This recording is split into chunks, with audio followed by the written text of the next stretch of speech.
Boses ng mamamayan pakikinggan, sigaw ng masa ipaglalaban. Panahon na!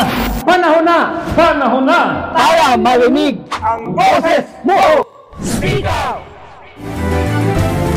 Ngayong adlaw mga kadigs, my name is Idol Manoy.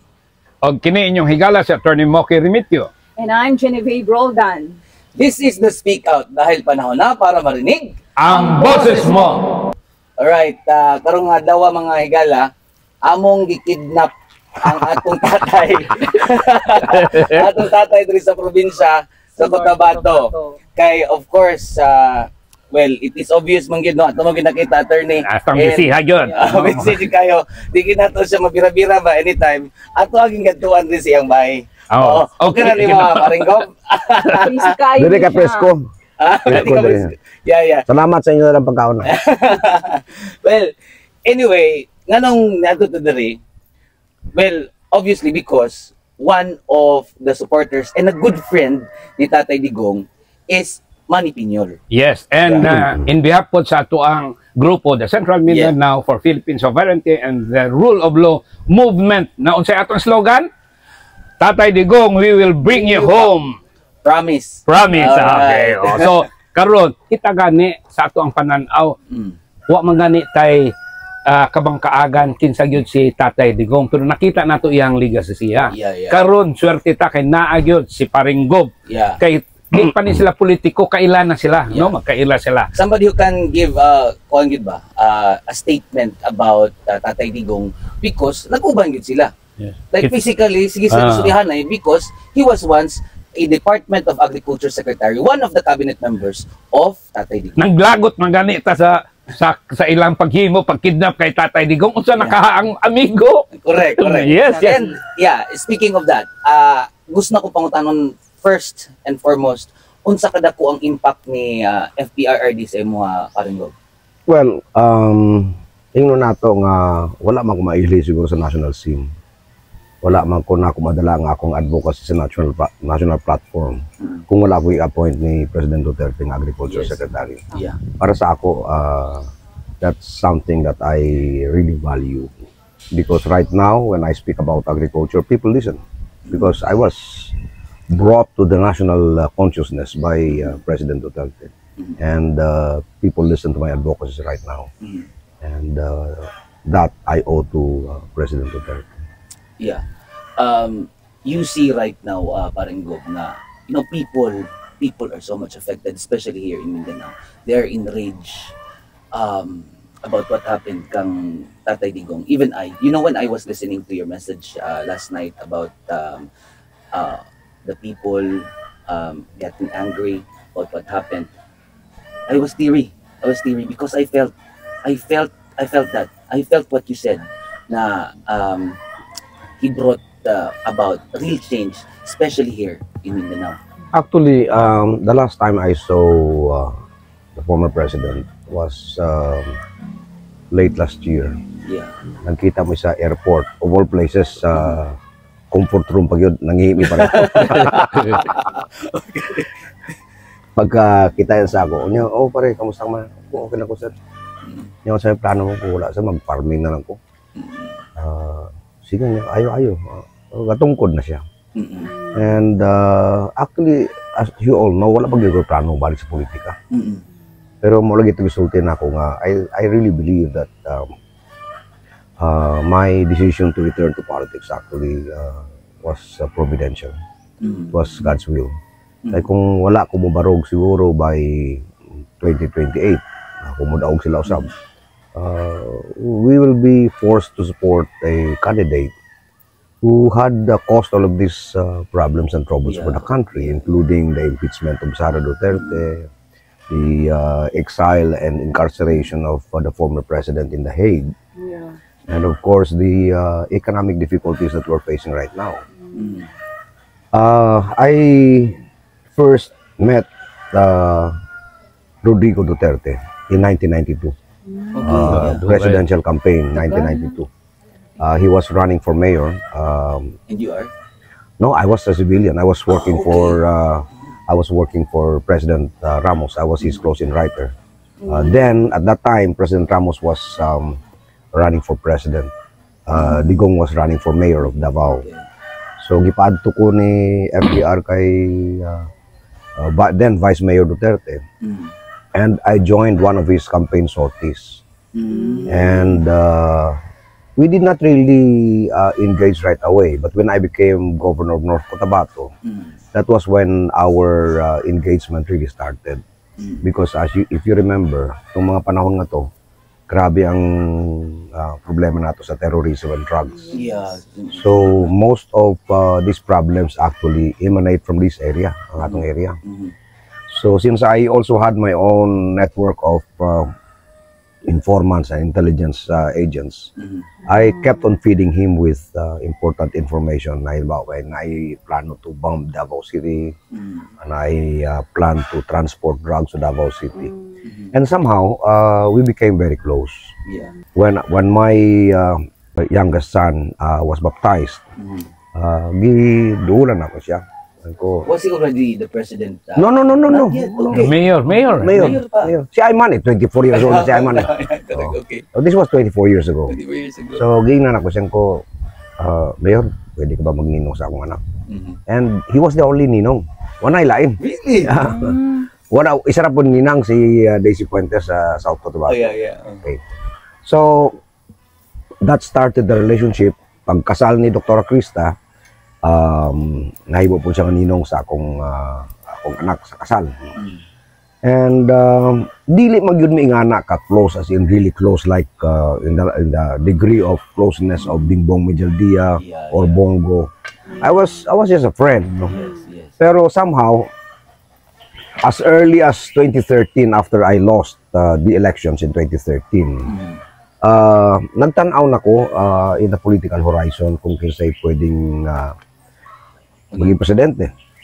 Of course, nakita pa nato Binay, Grace Poe, I think at the time Marojas. And one day, I was playing golf with some friends sa Matina, the old golf course. No? Sa likod mong sa hall number 1 sa Matina golf course. Balay niya. Unya nanay gamay nga pultahan diha. Nga kumusibat siya masakay sa helicopter. Diya sa magawa sa golf course dito ang helicopter. So muagi sa samong area. So one morning, we were there. Nigawas siya kanang helicopter. Paggawas niya, gidulan ako, kumpare naman ito. Okay. Ko, pare, i-consider good ng presidency sa 2016. Yeah. Kamun lang, mas bright mo sa ako. Nga naman. So hesitant siya dahil tinuod He really did not want to become president. Yeah, because a lot of people are saying ba mga detractors nga atik-atik ra na niya nga di sa No. pero ito In fact, sa pagkatinuod lang, no, this is the going ahead of the story. In fact, we had a falling out. When he decided the first time around not to run, gibiran ako siya sa Facebook nako. Yeah, tinuod na. I was really one of your followers gyud. Yeah, nakita gyud nako. No, gibiran ako siya ko unsa ni gihimo nimo sa amo. Gipasakay-sakay mi nimo. And then you leave us in mid-air. Yeah. What about the people who would like you to become president? Yeah, yes. So nanluod sa ako. Gitawagan ko ni Bongo. Okay. Yeah, sir. Luod si kumpare nimo sa imo. Kubong, sabta pa niyo akong feeling. Dili man lang ko supporter, amigo man ko. Ang akong feeling is that pag desisyon niya di sa mudagan, tanan lusno. Dili lang pud ako, tibuok nga Pilipinas nga nagsuporta siya, naningkamot nga mudaog siya, nalusno. So somehow we were able to get back together. Nakita niya akong pagpursige and grabe nga dedikasyon sa akong trabaho. Yeah. And right after the elections, actually nagkita mi eve of on the night of the elections kato nagagawas na ang mga resulta. Dito mi sa Grand Menseng kay dito man tong monitoring center. Yeah. Pagkakita na ako naglamang na siya, gilamanon ako siya. Mr. President, congratulations. Wow. That's makapanindog balahibo. Oh, did you expect that to happen? I knew from the very start he would win. Why? Why? He was riding on very critical and timely issues. Crime, drugs, corruption. Yeah, absolutely. Ang uban ng mga kandidato, they were talking about other issues. So I was actually part of the murag think tank na naga-feed of information. Kaya there was a time when they were thinking of, giving up. Yung ko, just keep on hammering the message. Yeah. Drugs, crime, corruption. Drugs, crime, corruption. Because these are timeless issues. Yes. These are timeless issues. Dili ni seasonal issue nga sakay-sakay lang ka sa issue. These are timeless issues. Yes. And you have Davao City as your exhibit A. Correct. So muuto ang ginaingon ako sa inyo. In fact, he used that phrase. Davao City is my exhibit A. Yeah. I was one of those who mentioned that to him actually. Kanya katong statement niya nga, I don't care if I go to hell for as long as my people live in In paradise. Yeah. I was the one who also to coined that You really statement. gave a big contribution di ay sa mga Ako mo to. Pati ang Duterte nga, kanang Duterte nga, Duterte. Sa ako man nagaling. Yeah. Pero kana, di na ako original idea. It was forwarded to me by an OFW whose name I could not remember anymore. And so, gi-introduce na ako tong DU30. In fact, when we held a golf tournament to raise funds for him, mo to nga mong gigamit, DU30. No? And another thing, kanang saing nga ingana, it was actually a result of a group effort, including Robin Padilla, itong mga close sa iya. Kami ang naga-brainstorming. Duha ang ipilian na mo, kanang ingana, to signify authority and discipline o kanang ingana. Pero paglantaw na mo sa drawings ingana, wa mi mo angay kay murag itlog na nay.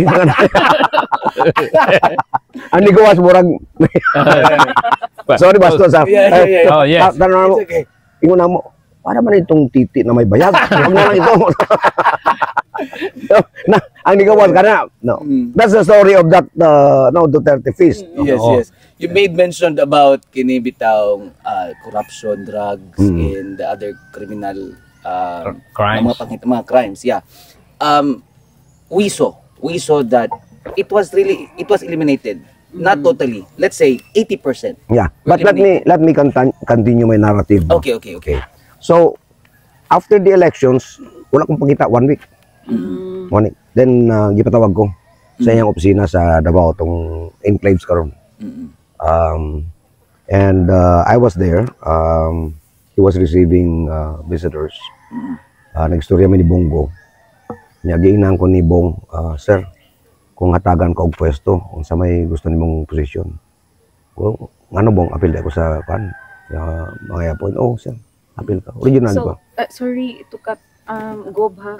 It means po, wala ka na ngayo. Para to clarify lang, wala pa siya sa pwesto. Kumbaga, wala jud ka na ngayo sa iya ha. No. Dili pareha sa uban ba nga kanang prog naga-aspire na gani o Wala. position. Yes, So you yes. didn't apply kasi you have to apply. No, I did not. Wow. I did not. So you weren't expecting that at all. What you want to happen is just to make him the president. To make Yeah, him of a course, president. yes. Okay. Although during the conversations that we had, even prior to his decision to run for the presidency, Yeah. kinakomedyahan ako niya. Kaya istorya may agriculture. Istorya may katong map, national map, color-coded map, and everything. We were talking about this already. Yung siya, pre, kung mapresidente ko, kanang inyong binuang, himuon ta ka agriculture sa tari. Shoot! Sabi ko, yan. Oh, yes. Oh, pero those were jokes. Pero, Joke. Anyway, pag abot na ako sa opisina, di storya ko ni Bongo, niya, sir, kung sa imong gustong posisyon, kung ano bang apel ko niya, niya, sir, kung hatagon ko niyo pwesto, agriculture lang akong gusto. Second choice na mo, sir, kung wala na ko ilaing choice, mura na akong gusto, kung di na ako makuha na, mauli na ako sa farm na ako, trabaho, mag-farming lang ako. Yeah. And then suddenly, he called me. No? Pag-announce itong PCSO chairman, katong dating congresswoman sa Pampanga, ipatapad niya. Siya, ladies and gentlemen, our new agriculture secretary, Manny Piñol. Puta ko. Happy ko makahilak. Happy ko makahilak. So, and Actually, you know me, no? I work very seriously. Serious ko sa akong trabaho. Maski sa iya gani mga comment, go, no? Madunggan na to, So, na he's a very industrial, No. industrial. May 11 ang Yes, po. election sang 2016. Pag-announce siya sa ako May 16, 1 week after the elections. Pag-announce siya 3 days later, diri ko nagdesisyon ko. Mutuyok ko sa tibok Pilipinas. Wa pa ko lingkod. Mudid do ang sugod ang biyaheng bukid. Gamit na ako tong karaan akong pick up. Tuyok na ako, pare, kita na ako sa problema. And that was where I started to come up with plans for agriculture in the country. So when I joined agriculture, actually, I was not ill prepared. I was prepared.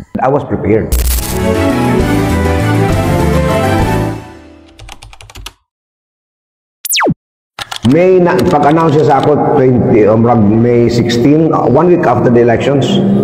Pag-announce siya 3 days later, diri ko nagdesisyon ko. Mutuyok ko sa tibok Pilipinas. Wa pa ko lingkod. Mudid do ang sugod ang biyaheng bukid. When I joined agriculture, actually, I was not ill prepared. I was prepared. Just like a military commander who would be taking over a new post, a new assignment. I surveyed the assignment. No? I surveyed the area. What are the things that I need to do? He was satisfied with my job. In 2017, we achieved the highest harvest. I introduced the special area for agricultural development. Nagisugnan ito sa Magpet. And it was acknowledged as one of the best anti-poverty and food production programs of government by PSA and MEDA. Somehow, nagka-problema ko with the economic managers. Dili magud mag-sync ang among panglantaw. And I understand their position. Ang mga economic managers magud, they would always look at the quarterly inflation numbers. And they wanted a quick intervention to fix. Pag mag-pick up ang inflation number, they wanted something done, no, to bring it down. Ginaingnan ako sila, gina-educate na ako sila. That is not the nature of agriculture. We cannot possibly influence the quarterly inflation numbers right away because there are so many things that we have to do to reform agriculture. In fact, in one cabinet meeting, gingnan yun ako sa President, Mr. President, my dear fellow cabinet members, please understand that agriculture is totally a different field.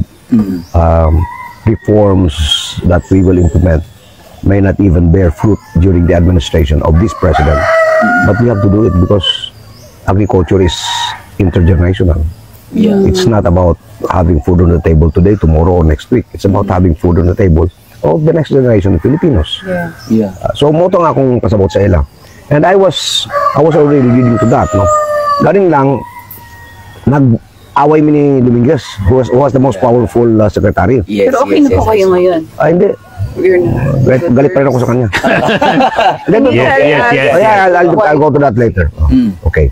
So anyway, si Dominguez Manggod wanted to assume the persona of the primus inter pares. While we were all cabinet members, he wanted to be considered as the this most senior. And anybody who crosses his path is doomed. General Lopez. Siya may naman iobrado sa sa denial sa confirmation ni General Lopez sa CA. Okay. Now, in one cabinet meeting, nag-present siya on the state of the economy. And he presented very high inflation numbers. And he pointed to agriculture as the culprit. Hindi to bago. Excuse me, Mr. Secretary, Mr. President, with your permission, may I respond? You cannot blame agriculture for the inflation. Agriculture is also dependent on other inflationary factors like high fuel prices, high farm inputs, fertilizer, and everything. Yes. So, we are as much a victim of inflation as all the other sectors. So, don't blame us. Correct. Pero tisukuan niya kay anong gitubag-tubag na ako siya dito, gisugdan ako niyang maniobra. And he actually brought down a lot of my programs. I was able to get a concession loan from Russia, 30 billion for fertilizer. Nga bayran after 1 year through a private company, Dubai-based. Gishot down niya, no? Because if that fails, the government will pay for it. Go no, how can it be? This is a private agreement. This is between Planters Products and the Irrigators Association and that Russian company. Wala kami mo. Okay, number 2. I was able to get a 40 billion loan from Israel. Commitment, no? And I presented it to the cabinet. This was supposed to be used in building solar-powered irrigation projects which would have irrigated 500,000 hectares. Sayang. They did not take it up. And most of all, ang rice tarification na among ginawa yan, ang giawain ko na mo. Dito kami nag-away gusto.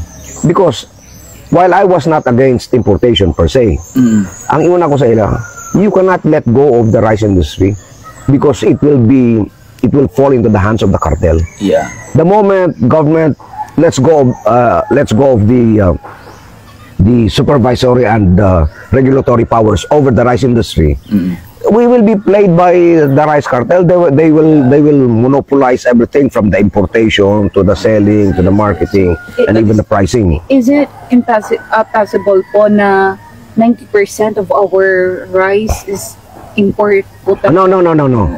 Actually, mga 30% right now of the total volume. But it has a great implication on Philippine agriculture. Because ang farmer manggod, kulbaan maglular siya. Dali makulbaan ba? Ang iyang planting intentions will be affected if there is a threat of imported rice coming in. So he will not plant. Correct. And when the farmers do not plant, there will be a great reduction in our production. And the moment there's a great reduction in our production, mas lalong mugusog ang cartel kasi sila mag-control sa importation karon.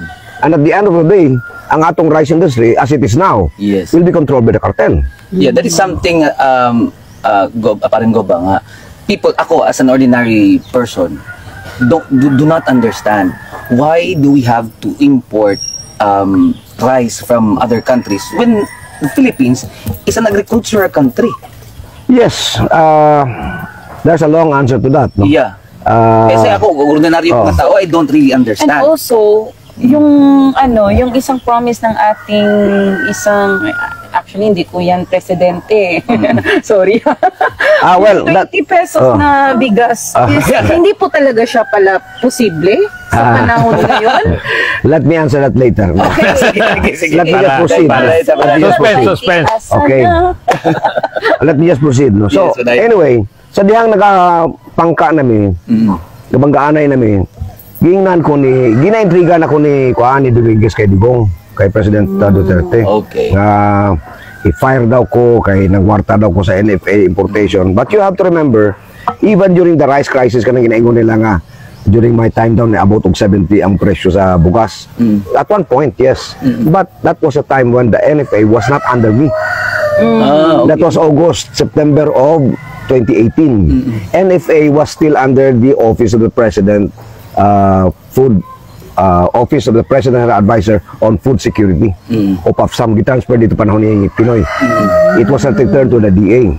So I had no control over the NFA transactions. I had no control over the importation. No? And I'll bring up the issue that bukbuk rice later on para klaro. Yes, klaro. So anyway, Interesting. naghimo og pamaagi ang mga economic managers nga magmugawas nga kinahanglan jud nato mag-import. Ang NFA magud every year naga-import for the lean months from July, August, and September because these are the months when we do not have harvest. Yes. Since ang atong rice sufficiency at the time was only 95%. Ibig sabihin we had to import about 5% of our total rice requirements. Wala nila gipa-import sa NFA. So pag abot sa lean months, while dunay bugas, wala na NFA rice sa merkado, that was 27 pesos na nag-stabilize sa presyo. So paghibalo sa mga cartel o traders nga walay pang-stabilize ang gobyerno sa presyo bugas, ipataasaan nila ang presyo sa bugas. Niabot og 70. Correct. No? Correct. Why? Not because there was a rice crisis, not because there was a rice shortage. Because there was available rice. Pero tungod kay walay pang-balance ang gobyerno, pang-neutralize, pang-stabilize sa presyo, napatakaw pa sa ang kwan. So, in late September 2018, di-transfer sa ako ang NFA. Right away, after 1 month, I stabilized the prices. I ordered the importation, import right away. No? Pero ang baratuhon bukas sa import na to just to stabilize the price. So, it returned to about 38, 40 pesos.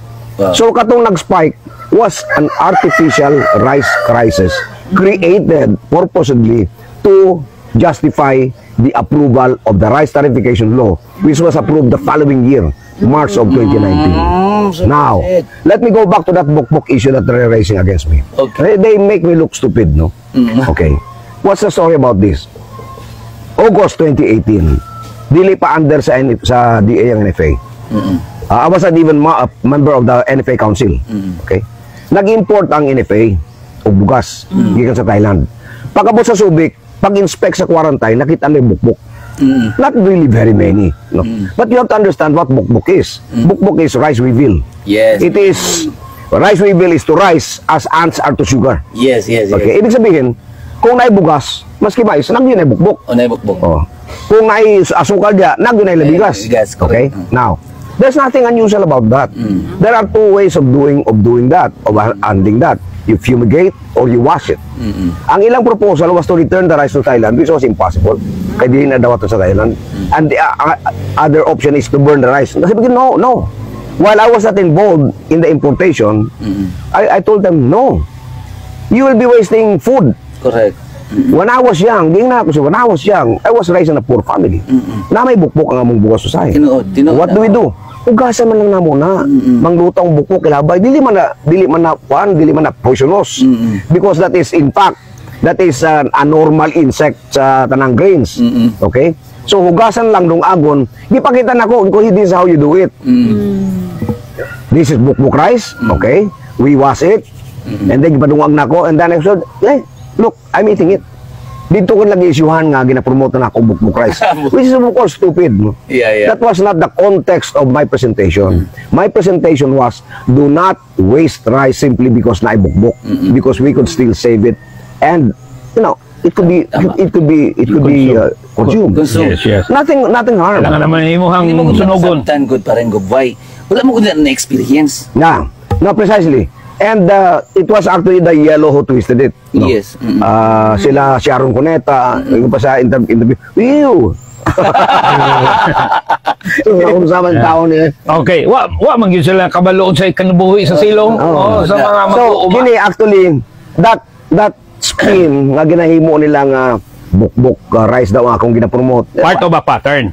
That was actually a demolition Yes, job. yes. no? Part of Which was really out of the context of what I said. Correct. But of course, Very simple. but Okay? of course, you are not promoting that, right? Of course. Yes, Oo. So, I was just telling them, talaga nila yung save that rice because magagamit pa yan. Yeah. Kung ayaw na mayayaman kainin yan, ang mga mahihirap kaya namin kainin yan. Correct. Hugasan lang yan. Yes. Ganun lang kasimple yun. No? But they spin it out. No, anyway, when the rift between me and the kanang managers got worse, giingnan ko ni Bong because I remember nasa Japan mi ato January. Giingnan ko ni Bong, sir, gihungungan na po ni Kwan ni Sani Duguis no. Si presidente nga tanggalon ka daw. Na mangyayari nga issues. Angko, sige lang Bong, kung burden ko sa presidente, sama sa naman ko ano ka problema. Anyway, giingnan ko niya, sir, isurya daw mga ikanang managers, yung ni president, ni boss, para ma-mend. So, istorya na ako si Ernie, dating Ernie Ordeños, dating Neto Secretary General. Ernesto Ordonez. Yes, okay. yes. So, nakita mo si Pampanga. Ko, Ernie, Sec, ano yung problema niyo sa akin? Bakit galit daw kayo sa akin? Anong suko na mo? Mula nun anong suko na mo sa ako? Dili ka mang good team player. Mo sukwahi ka mga opinion. Ko, Sec, have you forgotten? I am the Secretary of Agriculture. I represent a sector and that is the farming sector. I have to stand up and ventilate the position of the farming sector. Correct. Yeah. And the farming sector are saying, hey, if you open up the rice market to imported rice, malumos me. And I'm sharing you that position of the sector that I represent. Yeah. Do not blame me. But at the end of the day, kung mo desisyon ng presidente, I will support it. Okay, so, hindi ko. Napasa ang rice tarification. But right after the rice tarification law was passed, may sururot na ng kwan, presyo sa humay. Di, ingon dahil ko, let's review. Suko gapon sa Dominguez, nga nung i-review na bago na napasa ang balaod. Because it's wrong. Can you tell us also, Gob, who is the author of that rice tarification? It was actually authored by the economic managers in compliance with the wishes of the World Bank and the Asian Development Bank, because they had long wanted to open up the Philippine rice market to imported rice. Ang ilang mangong idea is globalization, which is actually being disproven right now. Even Trump, even Donald Trump right now is saying that's wrong. No. Every nation must protect its own local industries. It's okay to import, but it's wrong to import beyond what the country needs, because that will be detrimental to your local producers. Ginaingon lagi nako, dali man lang magsulti nga baratong imported. Yes, siguro baratong imported baboy. But do you understand the process in producing pork? Yeah. You have to raise hogs. Yeah. For you to raise hogs, you have to feed the hogs. Yeah. Asagi ka na imong feeds. Mais, sa farmer, kinsa involved? Farmer, trabahante, magdadaro, driver sa truck, feed mill.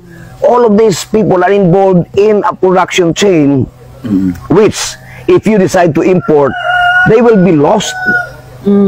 Actually, you're not just talking of the difference between the price of imported pork and local pork. You're talking of millions of people who will be involved in the production chain, who will lose their jobs, or who will lose the income opportunities. So mo to gina-explain ako, dili na mabasabtan eh.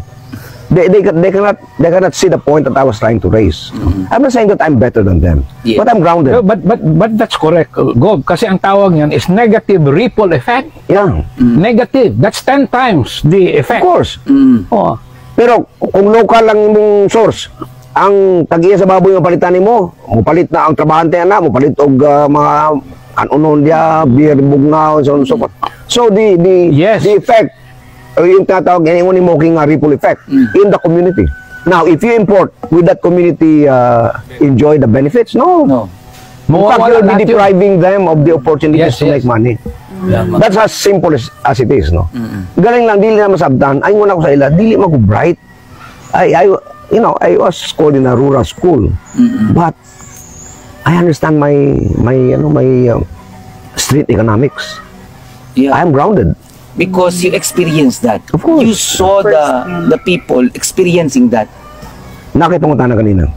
Yeah, about the 20 pesos okay. rice. Alright. Kasi, ganito kasi yan siya, Gobe. Yun yung promise niya na hindi pa siya presidente. Right? So, ang sabi kasi ng iba, imposible yun. So, ibig sabihin, nambudol siya. No. Diba? Let me qualify. Let me clarify that. Okay. As early as the days when I was campaigning, actually, you remember I ran as senator, no? Yes, under Ping Lacson and Tito Soto. Dagan po daga issue ana, ngano daw kay Lacson ko ni dagan. Hey, remember, wala mo dagan si Inday. Di ba? Nag-file sa November na. Kumana plasnada na tanan. Ang deadline mas October 8, naka-file na bitanan. Wala yung nagdahom nga file siya. So naka-line up na ko kila Lacson and Tito Soto. Yan idagan sa galit under BBM. So di mo pwede makaluksupon ka na naman ko sa pikas. Correct. Di ba? So wala ginaingon lang kung tinuod ka nga Sara Duterte supporter nganong sa 2018 nganong si Lacson Soto ang imong supportan, because that was my ticket. No. Ni file si Inday November 13 of 2021. Kuman ang deadline, nakapwesto na tanan. Correct. Anyway, 20 pesos rice. During the campaign, I was saying that already, that is impossible. Because ingani mo ng formula. Price of palay times 2 is the price of rice. So inversely, price of rice divided by 2 is the price of palay. Now if you sell your rice at 20 pesos, pila palit mo sa farmer humay sa farmer Gis? Tagbasong ka sa farmer niya. So barang iyon ako, posible yan. That's only possible if government will subsidize it. Okay. But can you afford subsidizing the rice consumption of the Filipinos? Siguro. Kung tanggalon karon election, pwede i-subsidize. Kung tanggalon mo ng ayuda tanan siguro, undangan ng mga ayuda tanan. Undangan lang pagpangawat tanan ng mga komisyon nila. Kaya. Undangan nila. Pwede niyo. Kana na lang ilang wato. Than that of giving ayuda, akap, actually, so kana na lang. In response to your question, is 20 pesos rice doable? Doable. If you look at the free market forces, it's not doable. Because, yung lagyan ako, kung 50 ang bukas, dapat 25 ang humay. Okay? Inversely, kung 10 ang humay, kung 25 ang ang 20 ang bukas, dapat 10 lang palitin mo sa humay sa farmer. That's not possible. Okay? Now, is it possible? Pwede, but you have to subsidize it. But the problem with that is it's not sustainable. Just like the ayuda, it's not sustainable. Correct. We will be throwing away money. Wala man kareklamo actually ang mga consumer sa 45 pesos. Wala man sila nagkareklamo. Galing lang pag muabot na kanya og 60, magreklamo na sila because ang ilang humay is 14-15. So do you see the wide gap? The wide gap between the farm gate price and the market price. O buta na to 50 na lang. 15, dapat 30 lang bukas. 50, dapat 25 akong umay. O kanay mong gina-istorya paring Gov, from the horse mouth na, sa isa ka pang mag-uuma yun. So, na dati mauma na siya yun ang the rule of the thumb. Oo, basic so, na siya. Mo ni ang adtuan na to, no, mas-shift ng gamay. This is what I intend to do. We will correct this. And I think I can do it. You know, I was not able to do it when I was Secretary of Agriculture because I had to contend with a lot of policies crafted by the economic managers, and I cannot decide things on my own. Yes, I had to follow the national policies. But as governor of the province, I can decide. Correct. With the support of the Sangguniang Panlalawigan in a democratic process, I can convince the Sangguniang Panlalawigan, hey, this is the way to do it. Palito na itong humay sa atong mga mag-uuma. We establish our own market chain, atong humay, atong tanom, atong harvest, atong galing. Then we open up bigasan ng mga barangay para dito sa barangay, ibaligyan nato ang atong sariling bugas. So dili na makasulod ng imported nga bugas. Correct. Maproteksyon na nato ang mga farmer. And it's a concept that I have designed actually. That's very exciting. And sa province, no, kaya na kayo sa critical mass? Oh yes, yes. The critical mass sa market? Actually, ang atong production sa humay Moki, I don't know, is 500,000 metric tons every year. I-convert mo na sa bugas, butang ta 60% na recovery, that's 300,000 metric tons. Ang atong population is 1.5 million. Ang average per capita consumption is 114 kilos. Mabinlan pa tao sobra nga mga 100,000 metric tons na bugas. May baligyan nato. Sufficient tayo. Yes. Gov, nga nung mas ginadiinan manggod nato ning usapin about aning bugas, no? Kay balo manggod ta sa mga pobre, kabalo ta ba nga maski ganing usahay wala nay sudan basta naalay bugas, di ba? So sa uban manggod murag dili, for example, natay mga kailangan nung big deal man jud sa mga tao ang presyo sa bugas, di ba? Yeah. So, kumbaga, kita binadiri sa sa Mindanao, of course sa Pilipinas, even kani mga OFW, di ba? Murag dili man sila mabuhi kung dili sila kakaon og rice mas ginanan sila sa ibang bansa. Ang problema mo nato sa atong our thinking, the perspective of our economic managers. They look at reducing the price of rice, no, as a strategy to please people. Yes. But correct. have you ever thought of reducing the price of gasoline, which is actually a contributing factor to the price of rice? Rice, correct. Yeah. Have you thought of reducing the price of fertilizer and farm inputs, which are needed by rice farmers? So why do you sacrifice the farmers always? Ngano ang farmer magyud-pirmi ang makaluluoy pag-abot sa pagbalanse sa mga presyo? Ngano ang atong bugas magyud-pirmi ang gusto niya pamupan? Pumatay po na mo diha kanang kasaka po ng sweldo sa tao. 45, actually 50 kay acceptable na sa mga tao. 50 pesos ka bugas, acceptable sa mga tao. 45. So in short, tama itong imong gingon na ang 20 pesos na kilo na bugas, budol-budol yun to. Pero dili na mastorya si Gov Manihan na. No, si Really, I think I was very clear with my explanation of that matter. Yes, that's true. It's doable, but you have to subsidize. Yes. So mga kadigs, no, module na to ang perminti hinumduman, labi na kaming na ang election, na, di ba? Dili na to makita kung unsa ka importante ang imuhang desisyon, ang imuhang vote on May 12, Absolutely. right? Yeah. Anyway, like there's this question earlier nga gusto ko na po nga tubag niya ba? Ako na, pakod ko. Sige, sige, bye. Yan, oh. Sayang lang pag-kidnap na to. Pili na to si Mapuga. Mapuga, oh. Oo, Sige lang, Karen.